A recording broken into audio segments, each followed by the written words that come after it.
ಅಪರಿಚಿತ ವ್ಯಕ್ತಿಯೊಬ್ಬ ಪೊಲೀಸ್ ಪೇದೆಗೆ ಕಪಾಳ ಮೋಕ್ಷ ಮಾಡಿದ್ದಾನೆ. ಅಷ್ಟಕ್ಕೂ ಈ ಘಟನೆ ನಡೆದಿದ್ದು ಮಂಡ್ಯ ಜಿಲ್ಲೆಯ ಪಾಂಡವಪುರ ಪೊಲೀಸ್ ಠಾಣೆಯಲ್ಲಿ. ಈ ವಿಡಿಯೋ ವ್ಯಾಪಕ ವೈರಲ್ ಆಗ್ತಿದ್ದಂತೆ ಮಂಡ್ಯ ಎಸ್ಪಿ ಮಲ್ಲಿಕಾರ್ಜುನ ಬಾಲ್ದಂಡಿ ಈ ಘಟನೆ ಕುರಿತು ಮಾಹಿತಿ ಬಿಚ್ಚಿಟ್ಟಿದ್ದಾರೆ. ಪೊಲೀಸ್ ಮೂಲಗಳ ಪ್ರಕಾರ ಪಟ್ಟಣದ ಹಿರೋಡಿ ಬೀದಿಯ PS ಜಗದೀಶ್ ಅವರ ಪುತ್ರ ಸಾಗರ್ ಎಂಬಾತ ಪೊಲೀಸ್ ಪೇದೆ ಮೇಲೆ ಹಲ್ಲೆ ನಡೆಸಿದ್ದಾನೆ ಎನ್ನಲಾಗಿದೆ. ಜಮೀನಿನ ವಿಚಾರವಾಗಿ ಲಕ್ಷ್ಮೀನಾರಾಯಣ್ ಎಂಬುವರು ಸಾಗರ್ ವಿರುದ್ಧ ದೂರು ದಾಖಲಿಸಿದರು. ಇದರ ಸಂಬಂಧ ಇಬ್ಬರನ್ನು ಪೊಲೀಸ್ ಠಾಣೆಗೆ ಕರೆಸಲಾಗಿತ್ತು. ಸಾಗರ್ ಮತ್ತು ಲಕ್ಷ್ಮೀನಾರಾಯಣ್ ಇವರ ನಡುವೆ ಮಾತಿನ ಚಕಮಕಿ ಬೆಳೆದು ಕೈ ಮಿಲಾಯಿಸುವ ಹಂತಕ್ಕೆ ಹೋಗಿದೆ. ಈ ವೇಳೆ ಜಗಳ ಬಿಡಿಸಲು ಮುಂದಾದ ಕಾನ್ಸ್ಟೇಬಲ್ ಅಭಿಷೇಕ್ ಸಾಗರ್ಗೆ ಒಂದೇಟು ಹೊಡೆದಿದ್ದಾರೆ. ಇದರಿಂದ ಕೋಪಗೊಂಡ ಸಾಗರ್ ಪೊಲೀಸ್ ಕಾನ್ಸ್ಟೇಬಲ್ ಕೊರಳಪಟ್ಟಿ ಹಿಡಿದು ಕಪಾಳ ಮೋಕ್ಷ ಮಾಡಿದ್ದಾನೆ. ಈ ಕುರಿತು ಮಂಡ್ಯ ಜಿಲ್ಲೆಯ ಪೊಲೀಸ್ ಅಧಿಕಾರಿ ಮಲ್ಲಿಕಾರ್ಜುನ ಬಾಲ್ದಂಡಿ ಮಾಹಿತಿ ಕೊಟ್ಟಿದ್ದಾರೆ.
ಪಾಂಡವಪುರ ಪೊಲೀಸ್ ಸ್ಟೇಷನಲ್ಲಿ ನಡೆದಂಥ ಈ ಘಟನೆ ತುಂಬ ವೈರಲ್ ಆಗಿತ್ತು. ಎಲ್ಲ ಸಾಮಾಜಿಕ ಜಾಲತಾಣಗಳಲ್ಲೂ ಕಂಡುಬಂದಿತ್ತು.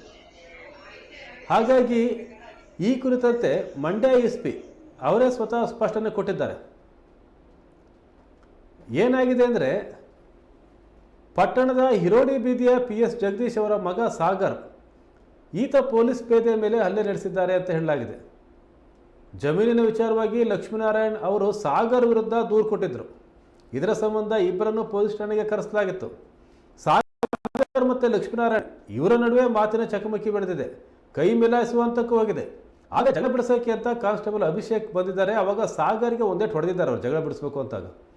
ಇದರಿಂದ ಕೋಪಗೊಂಡ ಸಾಗರ್ ಪೊಲೀಸ್ ಕಾನ್ಸ್ಟೇಬಲ್ ಕೊರಳಪಟ್ಟಿ ಹಿಡಿದು ಕಪಾಳ ಮೋಕ್ಷ ಮಾಡಿದ್ದಾನೆ. ಅಂದರೆ ಮೊದಲೇ ಹೊಡೆದಿದ್ದು ಪೊಲೀಸೇ.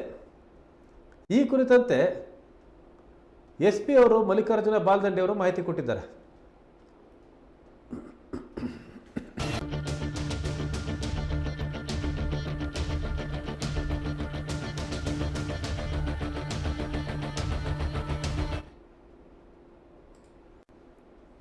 ಕರ್ನಾಟಕ